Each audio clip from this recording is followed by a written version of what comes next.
এক বৃদ্ধ মহিলা তিনি হঠাৎ করে সুগার নীল হয়ে মারা গেছেন। বিষয়টা হলো এক গ্রামের এক বৃদ্ধ মহিলা তিনি হঠাৎ করে অসুস্থ হয়ে পড়েন। তার স্বামী তাকে একজন ডাক্তার দেখান। ডাক্তার তাকে পরীক্ষা করে ডায়াবেটিস পেলেন। ডাক্তার তাকে ঔষধ দিলেন, বললেন 1 সপ্তাহ পরে রুগীকে নিয়ে আপনি আবার আমার চেম্বারে আসবেন। তখন তার স্বামী তাকে নিয়মিত ওষুধ খাওয়াচ্ছেন, কিন্তু ডাক্তারের কাছে নেয় না। তার কারণ হচ্ছে ডাক্তারের কাছে গেলে আবার ভিজিট লাগবে, আবার পরীক্ষা লাগবে, ওষুধ তো এগুলোই দিবে, এটা ভেবে তিনি নেন না।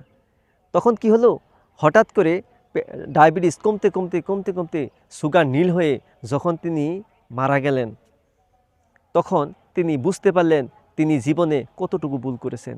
এখন তিনি বলেন যে আমি তো বৃদ্ধ মানুষ, আমার তো এখন একটি স্ত্রী দরকার, কারণ আমি এখন অজুর পানি গরম করে দিতে হয়, টাইম টেবল আমাকে ওষুধ খেতে হয়।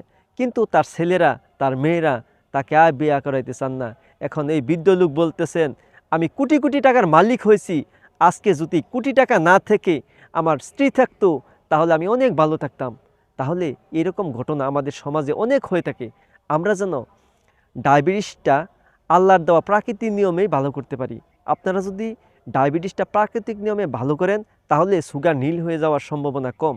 আপনারা আর্লি ঘুমাবেন, ভোরে উঠবেন, কিছু সময় ব্যায়াম করবেন, মানসিক প্রশান্তির চর্চা করবেন, কোষ খালি করবেন।